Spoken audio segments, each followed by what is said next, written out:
À vontade, mas agora. E pronto, obrigado outra vez por ter estado connosco, por estar connosco agora, Padre Francisco. Até já. Até já.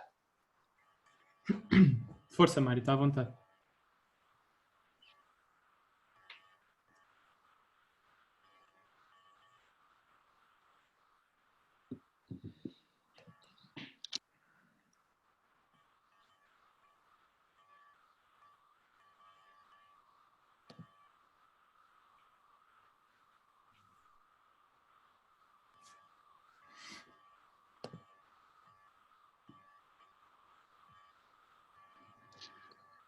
Muito bem, acho que já estamos em condições de começar. Antes de mais, muito boa tarde a todos, agradecer a todos a presença e agradecer naturalmente também ao Padre Francisco por estar connosco e dizer-vos que esta é mais uma conversa online que a Nova Debate tem promovido durante estes tempos de pandemia.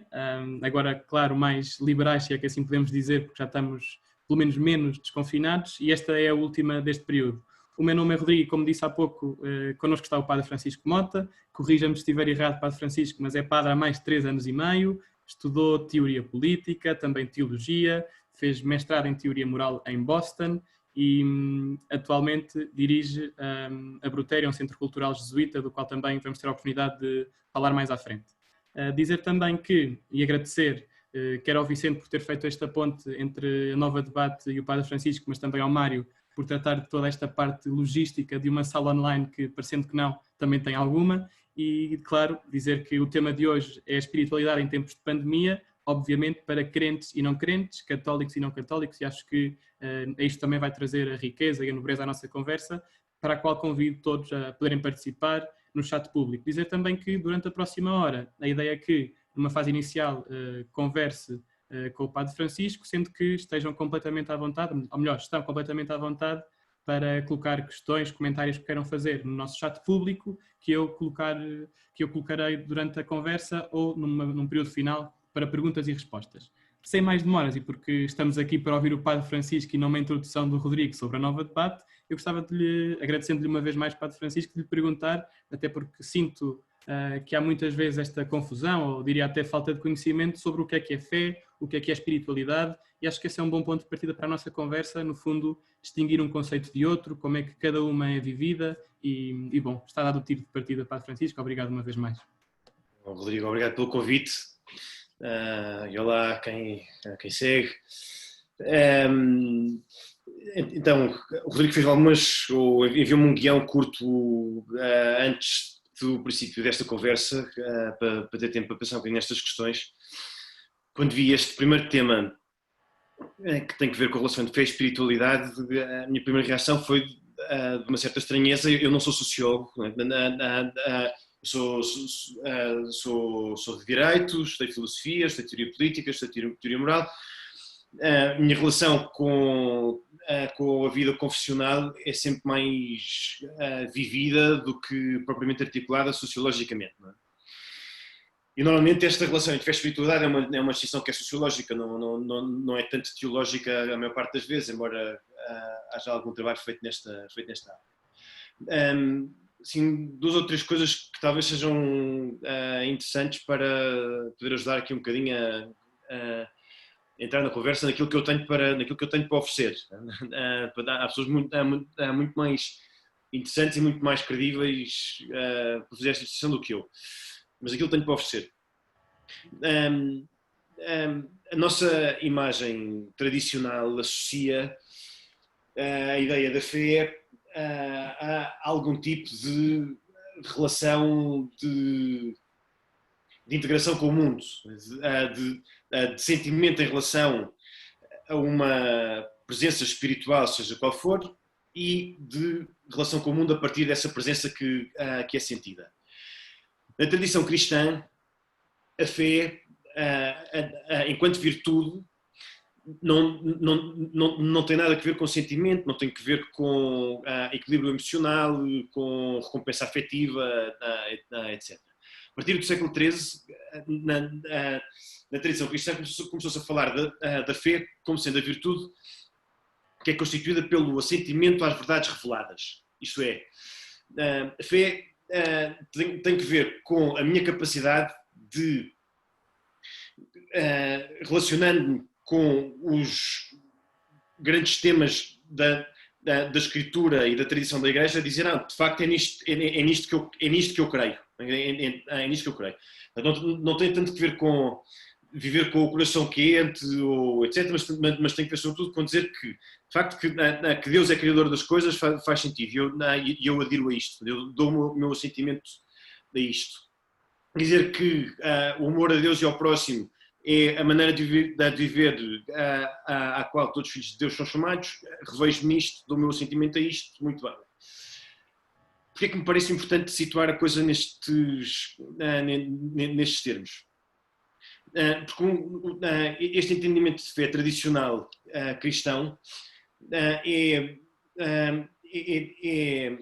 muito mais exigente intelectualmente do que aquilo que normalmente é a reputação da relação que existe entre a fé cristã e o mundo. A espiritualidade tem habitualmente uma definição muito diferente, não tem tanto a ver com o assentimento às verdades reveladas e, portanto, com a minha capacidade de dizer que eu creio nisto que está diante de mim e pronto, faz sentido, adiro a isto, vamos embora. A espiritualidade normalmente tem que ver com a forma como este assentimento é vivido. E aí sim há uma relação que é muito mais pessoal e que é muito mais subjetiva, que é muitas vezes muito mais íntima e que tem que ver com dizer que, de facto, eu creio nisto e este tipo de verdade é aquilo que eu também na minha própria vida reconheço que faz sentido e vivo-a desta maneira. Vivo-a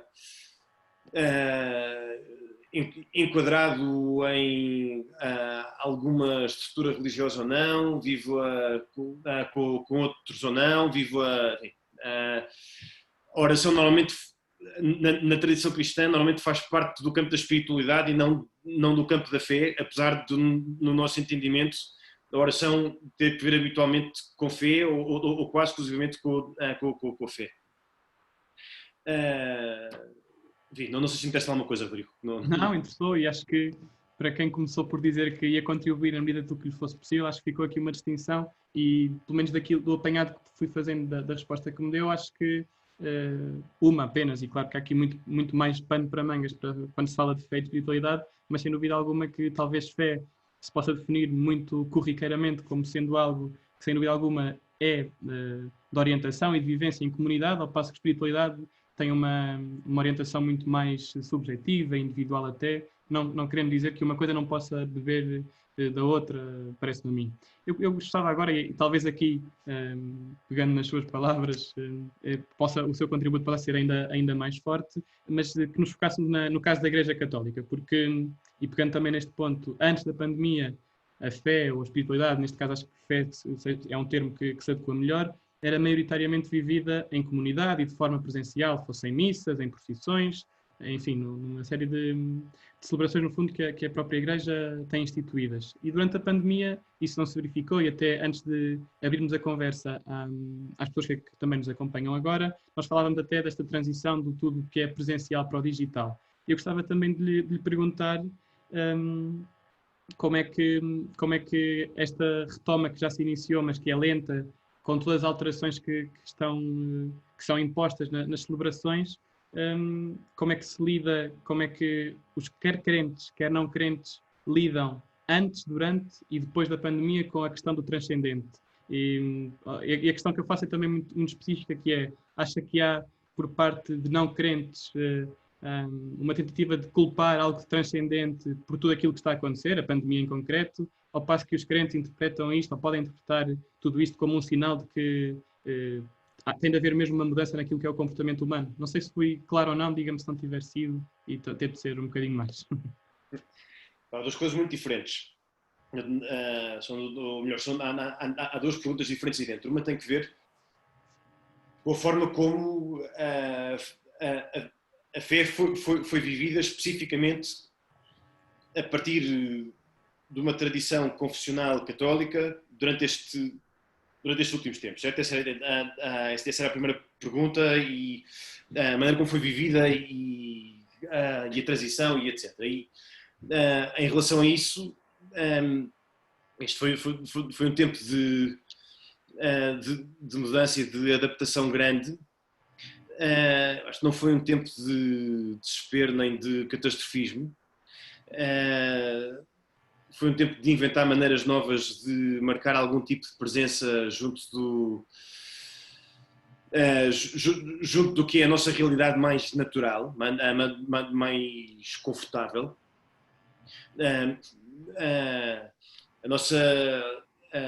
A nossa vida diária, aqui falando do ponto de vista confessional, não é? Como padre católico, etc. A nossa vida diária tem sempre uma forte dimensão de oração, tem sempre uma forte dimensão de comunidade, mas tem sempre uma forte dimensão também de procura de construção do mundo, que em muitas coisas é muito caótico.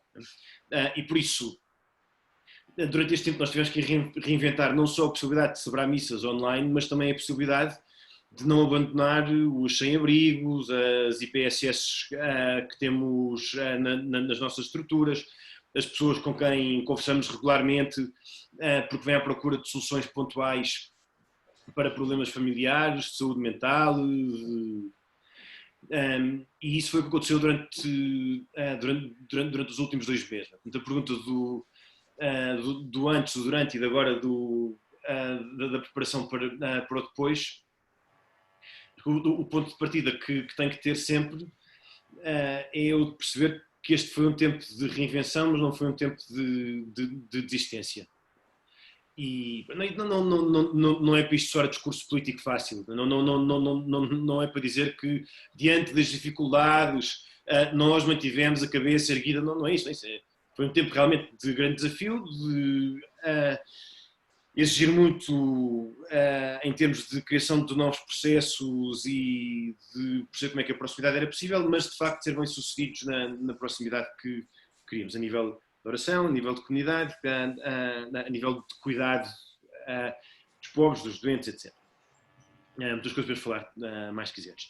A parte da culpabilização também, a segunda parte da tua pergunta é interessante, embora possa haver 10 ângulos diferentes para olhar para ela. Né? Claro. Houve um conjunto muito significativo durante o início da pandemia, um conjunto muito significativo de artigos, sobretudo na imprensa escrita, sobre os mecanismos de culpabilização do vírus e sobre a criação de metáforas antropomórficas em relação ao vírus. A New Yorker teve um artigo ótimo sobre isto, o Expresso também, e a culpabilização diante de fenómenos imprevistos ou estranhos não é uma novidade. Que seja razoável é outra questão, mas isso, para resolver isso precisamos de tempo, que é o que estamos a ter agora. Por isso todos os discursos todos os discursos de início do vírus têm sempre que ser agora reavaliados, para passados estes tempos onde a serenidade finalmente vai voltar a ser possível. Claro. Isto não é para fugir com o rabo à seringa à tua pergunta, mas... Até porque, voltando a ela, e tocou num ponto que eu acho que é essencial, que é esta questão de a reinvenção, mais do que, bem, imposta, era também uma necessidade, porque se por um lado era obrigatório que todos nos recolhêssemos e que respeitássemos o confinamento, as necessidades, principalmente dos mais débeis, como há pouco falou, aumentaram, e eu também te perguntava como é que se lida com este facto de, por um lado, os meios aparentemente serem menores e mais escassos, e por outro, as necessidades aumentarem de assistência aos mais fragilizados, aliás, como dizia. Como é que esta assistência tem sido dada e como é que vê o papel da Igreja Católica, claro que é que conhece melhor, mas também de outras igrejas que possam ter, ou de outras confissões que possam ter reagido a este fenómeno. há muitos exemplos muito impressionantes durante estes tempos. Alguns, os que me são mais próximos são os que têm alguma relação com a Igreja, mas há muitos outros e muito impressionantes que foram acontecendo durante estes quase 3 meses já de isolamento. Só uma coisa antes, uma nota prévia. A mim impressionou-me muito porque nós atualmente estamos na linha da frente deste tipo de situações. As paróquias, por exemplo, são lugares muito anónimos onde é muito fácil de ir bater à porta no primeiro momento de necessidade. E a questão, fala-se muito de vergonha e de pobreza envergonhada, etc. Isto não tem sempre que ver só com a dificuldade de ir à procura de ajuda por causa de vergonha. Muitas vezes tem que ver com não saber qual é o percurso, com não ter experiência de estar colocado numa realidade na qual é preciso pedir ajuda. E pronto. Nós, com muita frequência, somos o primeiro encontro dos que estão à procura de ajuda. A nota prévia é esta. Impressionou-me muito, logo a meio de março, começar a ver gente a vir ter connosco a pedir ajuda para pagar renda, com alimentação, para questões de deslocações e transportes, e nós de facto estamos no coração da cidade de Lisboa, e é verdade que estamos num sítio onde as vulnerabilidades são muito expostas. O bairro Alto continua a ter uma realidade social precária.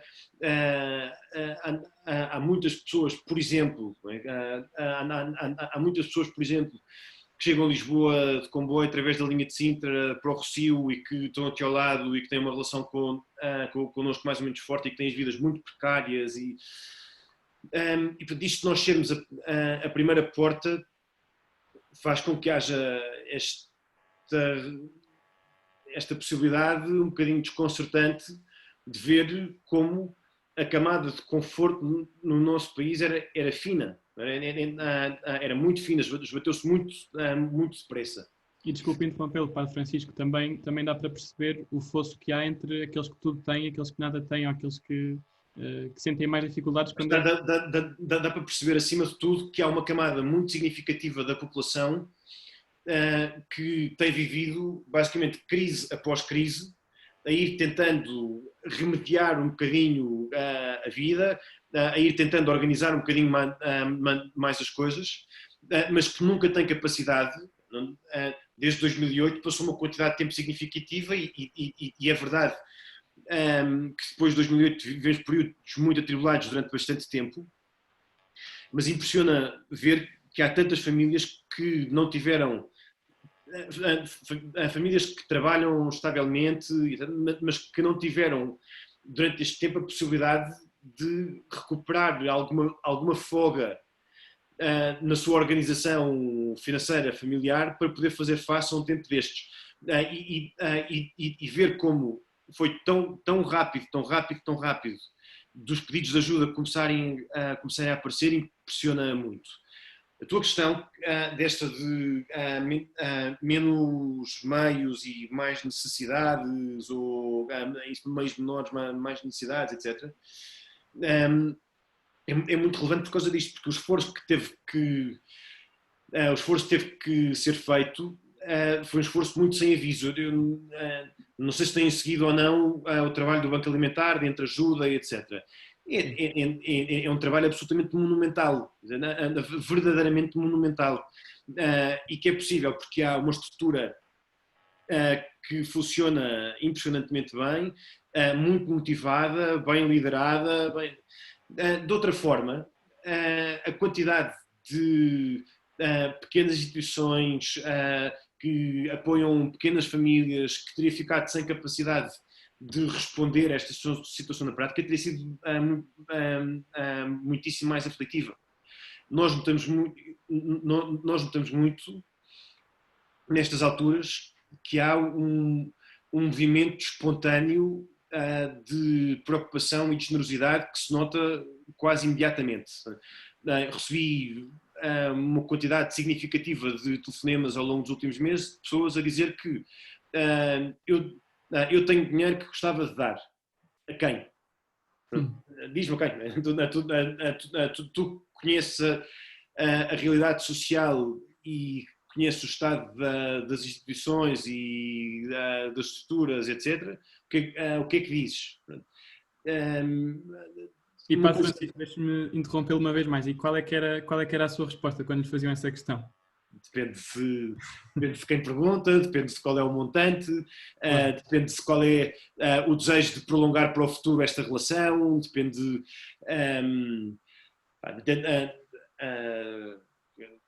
houve pessoas a quem falei da Comunidade de Vida e Paz, pessoas a quem falei do Banco Alimentar, pessoas a quem falei do Centro Social da Mosgueira, pessoas a quem falei do Centro Paroquial da nossa paróquia, mas depende de qual é a relação que têm com uma possibilidade de dar que já existe, que já é regular ou que não é regular, se querem dar dinheiro para sem-abrigo, para infantários, para velhinhos, e em função disso continua-se a conversa. Claro. E até do compromisso que a pessoa quer estabelecer, da periodicidade com que quer fazer essa doação que é uma coisa muito importante. Mas, agora estão um bocadinho na moda em Portugal e na Nova por todas as boas razões.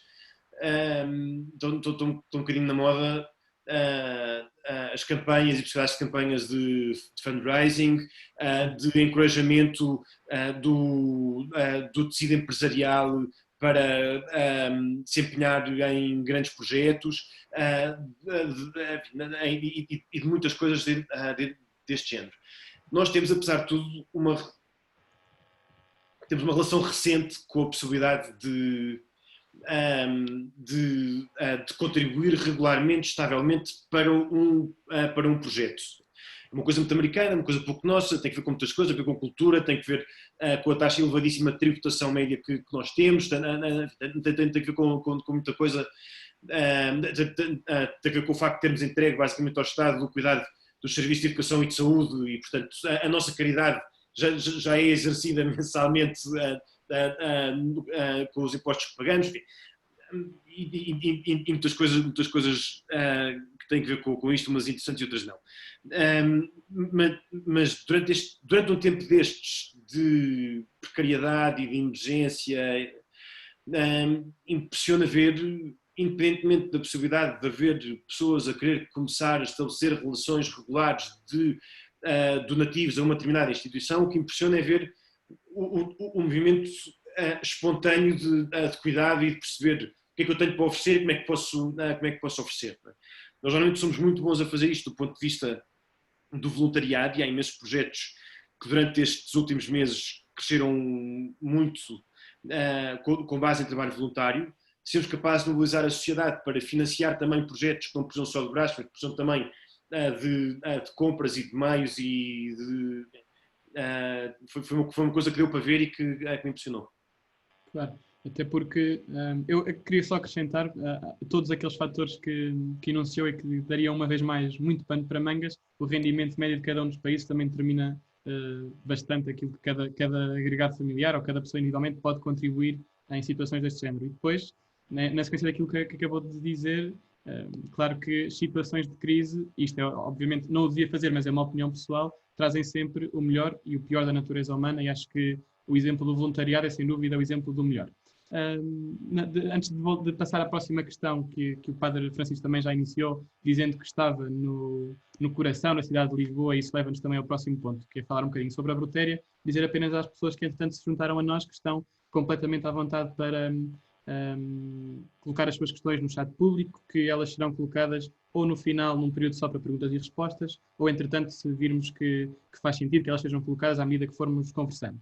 Mas como dizia, e falava também da Brutéria, que é impossível deixar de falar, estando com o Padre Francisco, eu gostava que nos falasse um bocadinho, em primeiro lugar, do que é a Brutéria, para quem não a conhece, e admito que haja pessoas que nos acompanham que não conhecem o espaço, mas também de que forma é que a Brutéria se adaptou a estes tempos, que iniciativas é que levou a cabo e como é que a Brutéria e o Padre Francisco em particular, claro, olham para o futuro e para as atividades que se podem desenvolver no curto prazo, que ainda é algo limitado, ou ainda está algo limitado pelas restrições de quem ainda vive uma pandemia, mas também no longo prazo, assumindo que as coisas vão voltar a alguma normalidade, esperamos. Sim, nós olhamos sempre para o futuro com esperança. Claro. É muito básico e sempre com entusiasmo, apesar de percebermos que em alturas como estas a esperança exige construção, não é? Exige trabalho. Exige trabalho. Exige atenção, exige imaginação, exige esforço. A Bruteira é um centro cultural que os jesuítas abriram no final do mês de janeiro deste ano no Bairro Alto, basicamente partindo da tradição da herança, da grande herança que recebemos da revista Brutéria, uma revista que foi fundada em 1902 como uma revista de ciências de vulgarização científica, que passou por uma série de fases, teve uma série botânica, uma série de zoologia, uma série genética, até se fixar nos temas que são os que tratamos habitualmente hoje em dia, que têm a ver com questões de humanidades, cultura e atualidade. O que fazemos aqui é relativamente simples.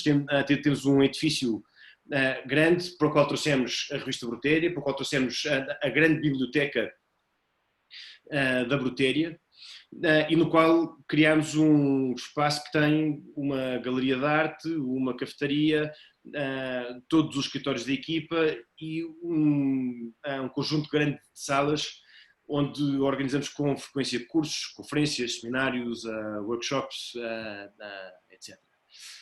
Normalmente aquilo que nós procuramos fazer é perceber como é que a nossa identidade cristã, como é que a nossa identidade fortemente marcada pela nossa fé cristã pode encontrar-se, pode dialogar com aquilo que é a vida das preocupações urbanas contemporâneas. E por isso o nosso projeto, a nossa proposta de valor exato, não tem que ver só com uma relação unidimensional com o mundo, dizendo em relação a isto nós dizemos isto, mas tudo aquilo que nós procuramos fazer é perceber o que é que são as complexidades que estão metidas no meio da realidade, que têm alguma coisa a ver com a nossa identidade cristã, mas são sobretudo preocupações de quem vive hoje em dia em sociedades como as nossas, preocupações económicas, ambientais, éticas, urbanísticas, artísticas, e por isso a nossa programação de uma programação de encontro e de nos colocar no fundo, de portas abertas à rua, escutando aquilo que a rua diz, mas também percebendo o que é que nós temos para oferecer a quem passa por nós. Pronto, isto é aquilo que nos propomos como missão e como projeto. Temos procurado desenvolver uma série de linguagens novas que habitualmente não estão associadas àquilo que se espera de um projeto da Igreja. Desenvolvemos toda uma nova identidade visual com uma linguagem muito própria ao longo do último ano, que no fundo serve para nos ajudar a dizer que não há desfazamento entre o conteúdo daquilo que nós queremos dizer e a maneira como é apresentado. Habitualmente o nosso conteúdo é bom, ou pelo menos relativamente bom, o nosso digo da Igreja em geral. Do Brutéria gostava de pensar que é bom, com alguma arrogância, mas enfim, gostava de pensar que em geral é bom. Mas os conteúdos da Igreja em geral são bons ou relativamente bons e muitas vezes a nossa forma é má. E, portanto, muitas vezes perdemos muito por má comunicação, por má apresentação, Portanto, fizemos um esforço grande para garantir que conteúdo e forma batem certo. A forma é também conteúdo, destes axiomas da estética que... mas fizemos um esforço grande também, não só para construir uma forte identidade visual, mas também para nos situarmos dentro de um conjunto de parcerias que ajudasse a mostrar qual é o tipo de compromisso que queremos estabelecer com a realidade. E, portanto, trabalhamos muito com museus e com teatros, trabalhamos muito com a Santa Casa de Misericórdia, com a Câmara Municipal de Lisboa, com o conjunto de universidades portuguesas e estrangeiras, um bocadinho para tentar, através destas parcerias, perceber o que é que temos para receber, mas também mostrar qual é o tipo de rigor de linguagem que gostávamos de adotar e de poder oferecer. Temos uma série de projetos, não sei se depois queres falar isso ou não, temos uma série de projetos que lançámos ao longo dos últimos meses, uma série de projetos que estamos a lançar agora, mas que todos nascem desta preocupação. Garantir que o que nós fazemos não é só viver numa linha unidirecional, mas que somos realmente um espaço de encontro e onde linguagens diferentes podem discutir e falar e perceber o que é razoável, o que é forte, nestes temas que são de preocupação diária de quem vive numa cidade como a nossa. Claro, e Padre Francisco, também acredito eu que seja também uma tentativa de mostrar que a Igreja é precisamente isso, aberta à sociedade civil e àqueles que bebem ou não da mesma fé daqueles que da Igreja fazem parte. Eu pegava num ponto que acho que é importante, que o Padre Francisco disse há pouco, que é precisamente a questão de analisar, no fundo, a forma e o conteúdo daquilo que produz não só a Igreja, mas em particular também a Brutéria. E sendo certo que, claro, somos maus juízes em causa própria, a pergunta que eu lhe fazia era muito clara, que é esta de... há muitas vezes esta dicotomia entre... quer-se que a Igreja, claro, a Igreja Católica neste caso, mas até por aí a questão no sentido mais lato da religião, mude com o mundo ou mude o mundo? Acha que a Brutéria procura conciliar estas duas noções ou por tentar comunicar de uma forma, diria eu, mais contemporânea, acaba por deixar para trás a outra questão? Espero ter sido claro na pergunta. Claríssimo, sim. Não, claríssimo. Vamos lá ver, o nosso ponto de partida é muito claro. Nós não andamos a fingir que somos uma coisa que não somos. Isto é, nós não andamos a criar uma imagem cool para depois dizer mentiras às pessoas. Nós não queremos só ser atrativos e interessantes em termos de linguagem. A nossa identidade, nós somos... este é um centro cultural dos jesuítas portugueses. Temos 6 padres que vivem nesta casa. Temos uma equipa grande que trabalha connosco. Temos um diretor financeiro, uma diretora de comunicação, uma programadora, temos 2 bibliotecárias, temos um conjunto de voluntários que trabalham connosco numa série de áreas diferentes, de finanças, de programação, com a revista, e em tudo isto a nossa identidade é muito clara. Nós somos jesuítas, a nossa identidade é cristã, e a nossa visão sobre o mundo, em muitos assuntos, não está a começar a ser descoberta agora. Não está a começar a ser descoberta agora. Apesar de estar genuinamente aberta à possibilidade de conversar e de discutir e de ouvir aquilo que é dito razoavelmente por quem com sinceridade entre em conversa connosco, se encontra connosco, etc. As duas coisas que tu dizes acontecem. Eu gostava de pensar que nós mudamos com o mundo, gostava de pensar que a Brutéria, enquanto instituição, que os jesuítas, que a Igreja, etc., que mudam com os exemplos e com os movimentos, com os movimentos que nos ajudam a perceber como é que nós podemos, em linguagem confessional, amar melhor a Deus e ao próximo. Se bons exemplos não nos fizerem mudar, então há alguma coisa de infidelidade naquilo que nós somos. Portanto, evidentemente nós mudamos com o mundo, mudamos em termos de conteúdo e mudamos em termos de forma também. Temos aprendido muito com as pessoas com quem trabalhamos, não só sobre aquilo que se diz, mas também sobre a maneira como se diz e o cuidado com que se diz, ou a oportunidade de dizer, por aí adiante. Agora, dito isto, evidentemente há há uma intenção muito ambiciosa por trás daquilo que nós fazemos e, portanto, mudar o mundo é muito óbvio para nós que faz parte daquilo que nós queremos que aconteça. Nós sabemos que temos coisas para dizer que são relevantes e sabemos que temos coisas para dizer que ou não têm sido ditas, ou que não têm sido suficientemente consideradas, ou que têm sido recusadas, apesar de portanto, para nós é muito evidente que há áreas nas quais há uma palavra que nós gostávamos de dizer e que queremos dizer, não é por proselitismo no mau sentido, não é? É porque há alguma coisa profundamente relevante nisto que nós vivemos e descobrimos e que tem que ser posto à discussão, tem que ser posto à consideração e, portanto, ambas as coisas são verdades. Não, seria pena se nós não mudássemos com o mundo nas coisas boas, seria pena se nós não mudássemos o mundo naquilo de bom que temos para oferecer também. Claro, podem-se conciliar os dois pontos.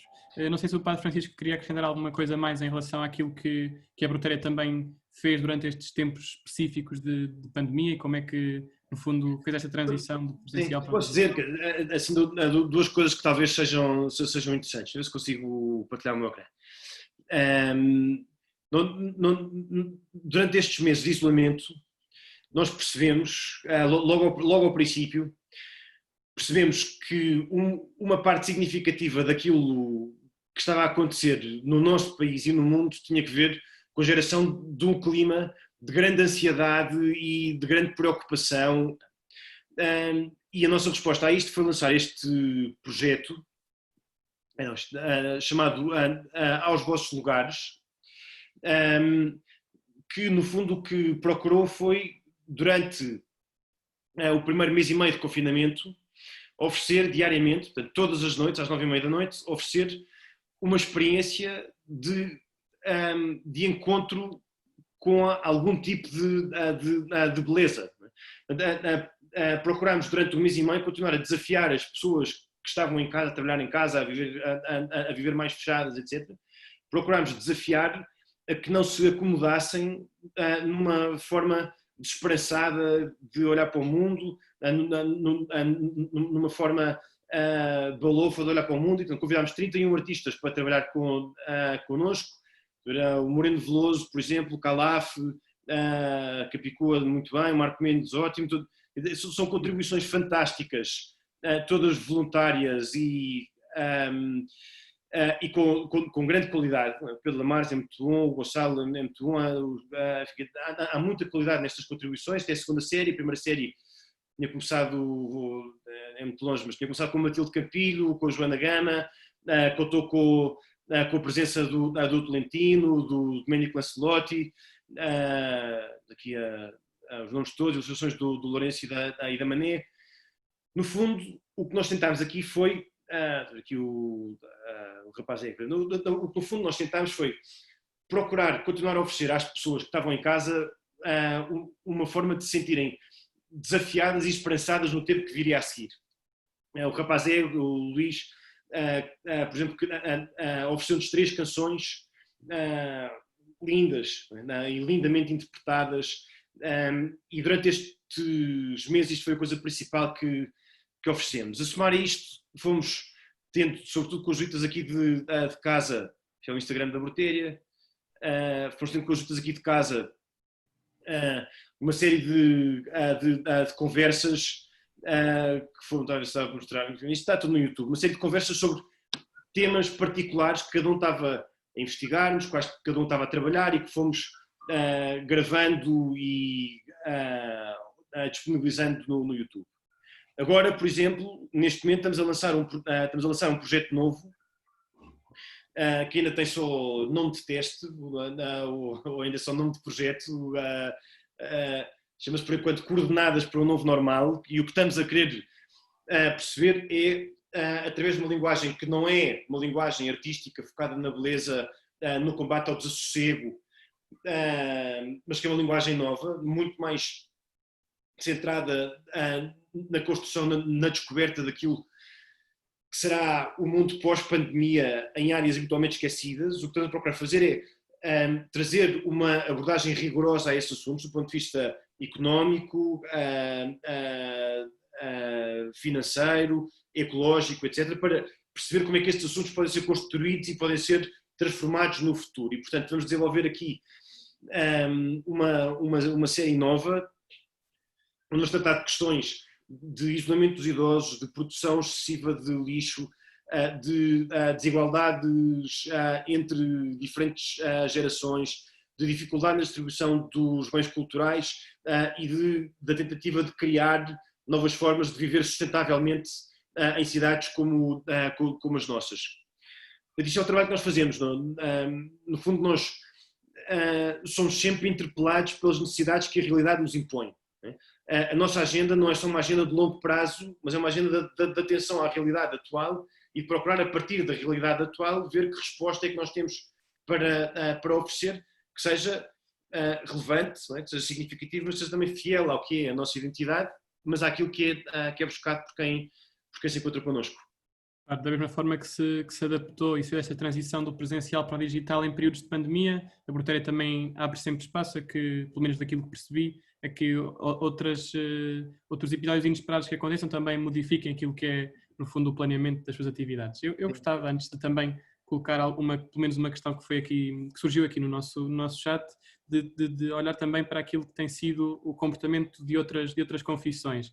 E acabou há poucos dias, o 9º mês do calendário islâmico, conhecido como Ramadão, e também muçulmanos viveram de forma diferente este período. O que eu lhe pergunto, e no fundo esta ideia do Ramadão serve para introduzir o tema, é como é que o diálogo interreligioso fica, no fundo, posto em xeque com a pandemia, e o que é que neste domínio do diálogo interreligioso, uma vez mais, tem sido feito, quer durante a pandemia, que eventualmente possa não ter sido feito muito porque o período para esse género de acontecimentos também não é suficientemente longo, mas pelo menos num passado recente, como é que o diálogo interreligioso se tem fortalecido e de que forma é que o Padre Francisco acredita que também pode evoluir?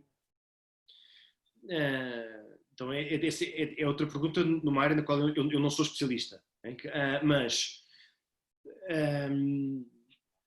e portanto há gente muito mais credível, ou melhor, há gente credível, eu não entro em determinados qualificados para falar sobre isto. Agora, nós em Portugal temos uma realidade confessional com um espectro muito pouco vasto.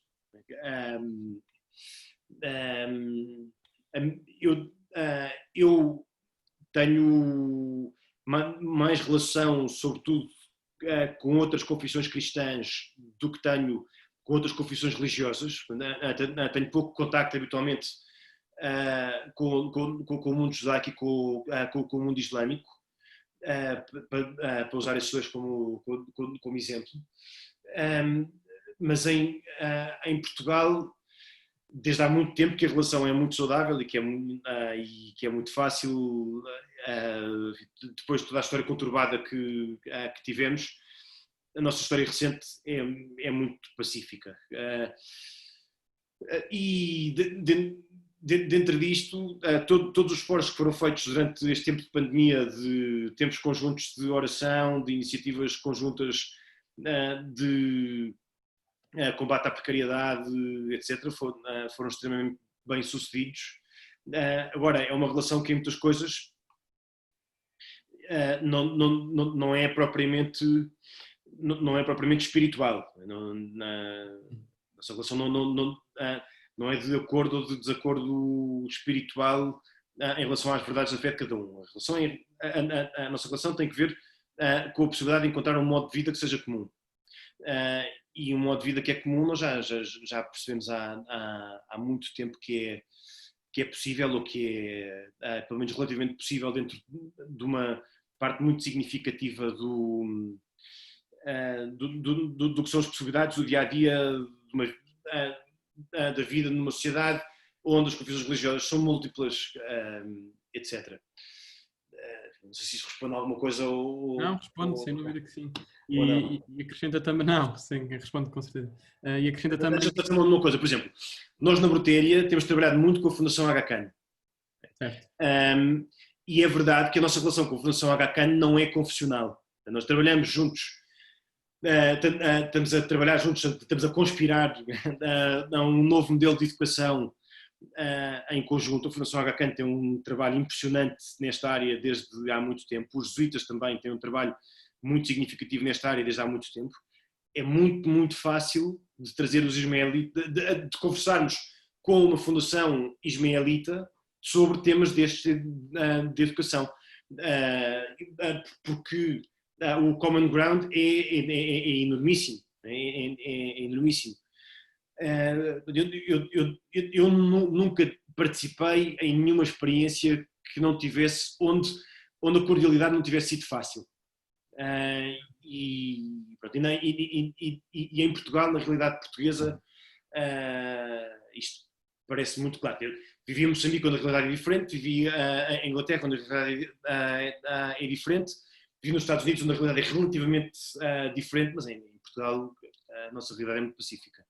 Claro, isso será tão mais notório, ou melhor, o diálogo interreligioso será tão mais importante quanto maiores forem as divisões religiosas em cada país e, como disse, e a mim parece-me bem, em Portugal não há muito essa tendência para grandes divisões, ou pelo menos há uma maioria claramente definida, não é? E bom, as outras confissões têm o seu espaço, mas o diálogo como disse, me parece bem também, facilitado por isso mesmo. Eu gostava de colocar a questão da Mariana antes de entrarmos na nossa reta final da conversa, que se refere ao plano da DGS, da Direção-Geral de Saúde, que não contemplar a assistência espiritual. E a mim o que me parece que a Ana quer perguntar, e o que me parece a mim, o que a Ana escreveu, claro, é que comentário é que faz, no fundo, este facto que é o plano da DGS não contemplar a assistência espiritual.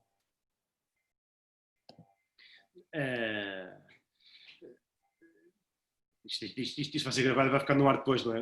É verdade, é verdade. Atenção ao que dizemos, mas isso funciona para o bem e para o mal, Padre Francisco, portanto esteja à vontade. Acho que nós vivemos. A resposta simples é que não é surpreendente. Pode-se levantar a questão sobre se isso deveria constituir uma obrigação ou não. Agora, outro dia aprendi isto com o Nuno Frazão, que é um bom amigo que trabalha em temas de inovação social, de empreendedorismo, etc. Uma coisa que não sabia, mas Nuno diz que nos formulários normais que têm as assistentes sociais que trabalham em instituições públicas, misericórdias, lares, etc., e que fazem visitas a casa, dentro da checklist das tarefas a cumprir, que tem que ver com verificar o estado de saúde da pessoa, verificar o estado de higiene da casa, confirmar que tem alimentação adequada, etc. Há uma checklist, ou há uma checkbox que diz socialização. A socialização parece que é um extra, ou que é uma possibilidade dispensável se alguma vez houver uma reforma do procedimento de visita a idosos ou a pessoas que vivam isoladas, etc. Como se isso não fosse o elemento mais essencial e mais fundamental da vida de alguém que viva sozinho.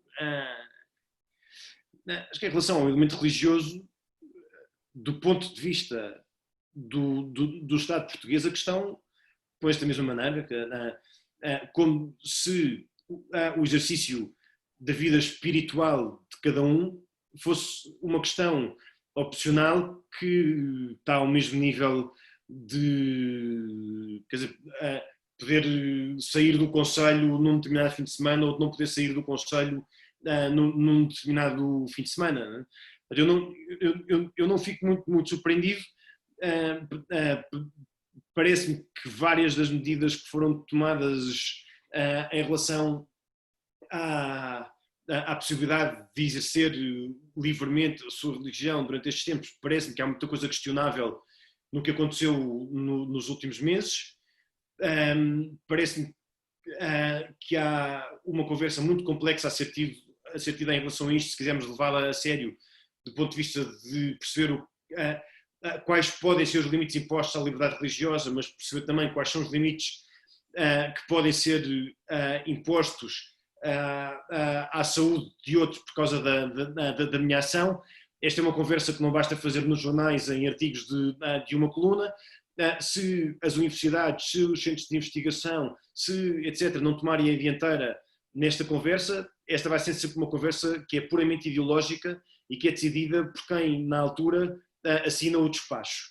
Se nós nos quisermos empenhar verdadeiramente nesta conversa enquanto país, enquanto sociedade, e perceber qual é o valor que a religião tem no espaço público, quais são as limitações que a religião deve ter no espaço público, quais são as limitações que o Estado tem em relação às confissões religiosas no decurso de uma situação como esta, etc., isso obriga-nos a um exercício muito maior de estudo e de discussão que neste momento não creio que tenhamos e que não imagino que venhamos a ter nos próximos tempos. Claro. Muito bem. Temos aqui, espero que a Ana tenha ficado esclarecida, temos aqui nova questão do Francisco, que parte da premissa da comunicação, até muitas coisas que diziam respeito ao próprio funcionamento da Igreja ter sido muitas vezes assumida pelo Governo. E aquilo que, partindo desta ideia de que muitas vezes foi o Governo a anunciar medidas que afetavam diretamente a Igreja, a pergunta do Francisco é se o Padre Francisco, também o Francisco, acredita que o apoio espiritual da Igreja foi suficiente, e faz 3 perguntas numa só, que é o que é que foi bem feito por parte da Igreja, mal feito, e o que é que podia ter sido feito de forma diferente e, calculo eu, melhor. Okay, isto é a pergunta do o bom, o mau e o vilão, não é? Não, uma boa pergunta, Francisco, é uma boa pergunta, não é? A questão se foi suficiente.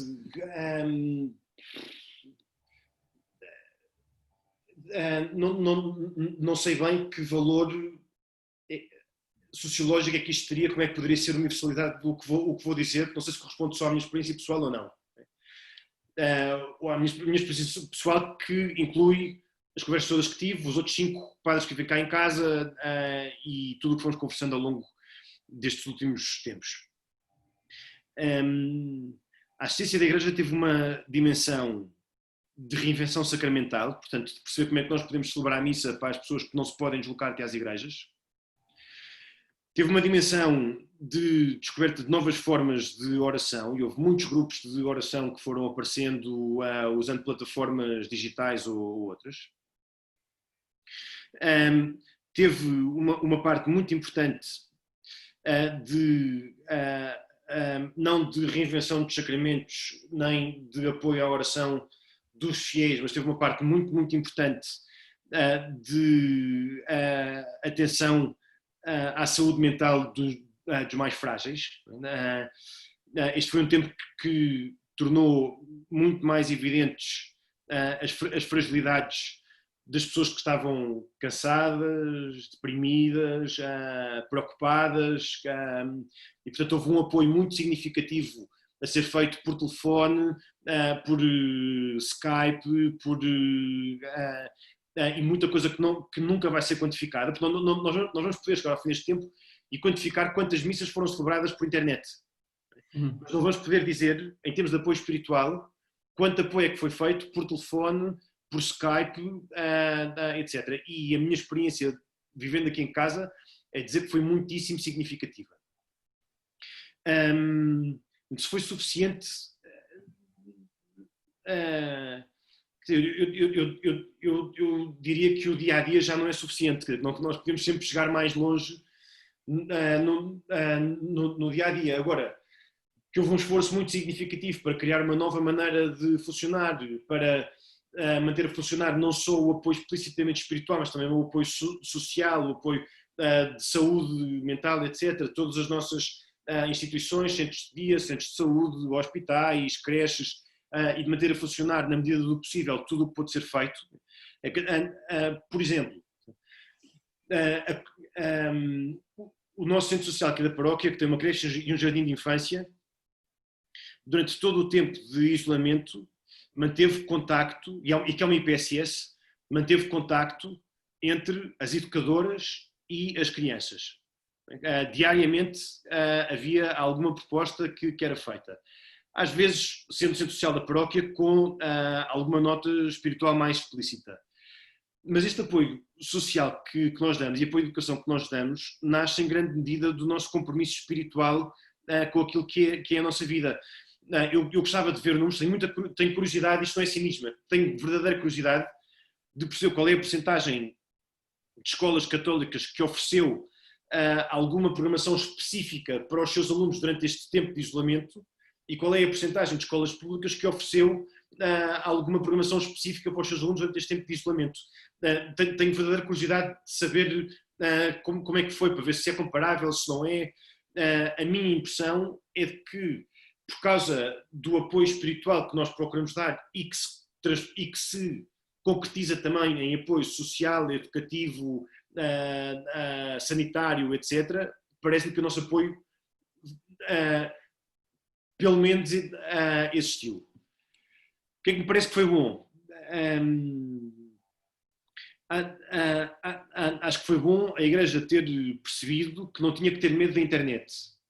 Portanto, nós percebemos que a nossa vida de fé não pode ser vivida só no Twitter em 140 caracteres cada vez ou quantos sejam, e tínhamos medo disso, de empobrecer a mensagem. Agora percebemos que há uma forma de comunicar que permite que a mensagem não seja empobrecida se nós formos exigentes na criação das plataformas, se formos exigentes na criação de linguagem, etc. E isso parece-me que foi bom pelas sociedades que abre para o futuro. Me parece que foi mau. Acho que houve uma sobrelotação brutal do mercado. Se em vez de termos no país inteiro 60 missas às 7 da tarde, de segunda a sexta, tivéssemos tido 20 missas de segunda a sexta às 7 da tarde e os outros 40 gastassem esforço a preparar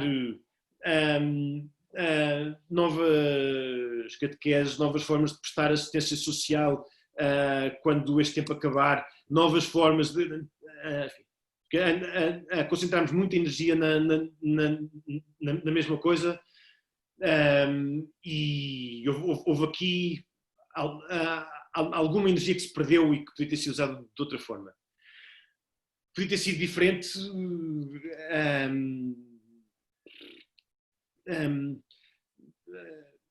Acho que a questão de perceber a dimensão universal da Igreja foi muito forte. Naquele dia em que todos víamos o Papa sentado sozinho na Praça de São Pedro, com a chuva, etc. Percebemos aí a dimensão internacional da Igreja com muita força, mas isto podia ter sido mais explorado, podia ter havido uma relação mais intensa com a Igreja Internacional. Por isso não sei se me interessa alguma coisa, não sei se vale alguma coisa, mas sim, seria o que me ocorre. Claro, fica a nota. Espero também que o Francisco tenha ficado esclarecido. Padre Francisco e todos os que ainda nos acompanham, nós estamos na reta final da nossa conversa, mas eu não gostava de, depois de também dar uma olhadela muito rápida sobre tudo aquilo que falámos, fazer uma última questão ao Padre Francisco. Dizer apenas que começámos com uma distinção, citando o Padre Francisco, podia ter sido mais especializado, ou especializado até da parte do próprio Padre Francisco, entre fé e espiritualidade. Olhámos também para a vivência do pré, durante e do pós-pandemia dessa mesma espiritualidade, da resposta que quer a Igreja Católica enquanto agente global, quer a Brutera enquanto agente local e lisboeta, diga-se, foi dando também a esta pandemia. Passámos pelo diálogo interreligioso. Eu acho que a pergunta que agora que é imperativa responder e dar resposta é perceber se antes, e que antes já era importante, mas que com a situação de pandemia se torna ainda mais importante, é perceber qual é o caminho que a religião, e claro, uma vez mais, olhando para a Igreja Católica e para a religião católica especificamente, segue e, portanto, o que é que se avizinha, uma vez mais, na perspectiva do Padre Francisco para o futuro, e deixando esta questão também em jeito de provocação, porque acho que isso também nos faz pensar se estamos na antecâmara de um fim já há muito tempo avizinhado por algumas pessoas da religião ou das religiões como um todo, ou se ela sairá ainda mais fortalecida depois desta pandemia. Certo, é uma questão verdadeiramente provocadora. Não, eu acho que o que se... Vamos lá ver. esta não é a primeira crise que nós vivemos. Esta não será a última crise que nós vivemos. Esta possivelmente não será a última crise que nós vivemos no nosso tempo de vida. E isto não vale só para a Igreja, isto vale para todas as instituições. Acho que realmente é uma altura de ter muito respeito pela fragilidade das estruturas nas quais nós vivemos, não é? E levar com muita seriedade a possibilidade, ou encarar com muita seriedade a possibilidade do colapso nos bater à porta. Acho que sim. Portanto, acho que o futuro terá isto mais em conta. Parece que o que se pode esperar da Igreja é o mesmo de sempre. Por um lado, um compromisso permanente, muitas vezes muito silencioso, mas muito radical, um compromisso muito permanente com o cuidado aos pobres, aos doentes, aos idosos, às famílias. Acho que isto se pode esperar. Isto normalmente é muito pouco sexy. Normalmente não,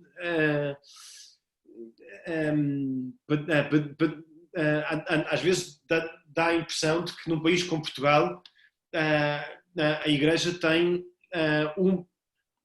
uma outra instituição, uma outra presençazinha no nosso mundo social. Enfim, não é verdade. Com refugiados, com famílias, com sem-abrigo, com o trabalho que a Igreja faz é monumental, muitas vezes com muito poucos recursos, muitas vezes com grandes limitações burocráticas, etc.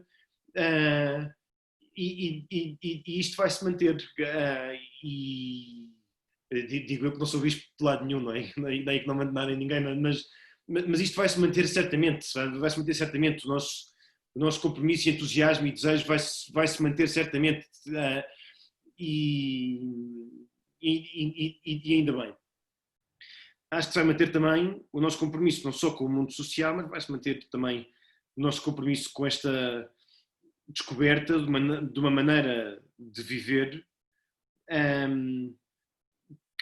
que não procura só um tipo de paz social ou de harmonia social, mas procura viver uma vida espiritualmente exigente, espiritualmente empenhada, e estas duas coisas são aquilo que nós fazemos sempre e que vamos continuar a fazer.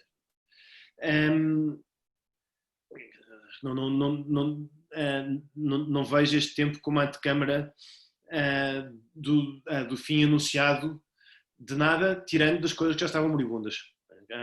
E aí sim, mas nós temos muitas instituições que já há muito tempo se tinham afastado em termos de objetivo daquilo que era a sua missão, que tinham grandes fragilidades económicas, que tinham fins que já não são alcançáveis porque o problema já não existe, e portanto aqui arrumar a casa é sempre uma vantagem. O fim anunciado da Igreja, e não interessa falar de teorias da conspiração, falar de discursos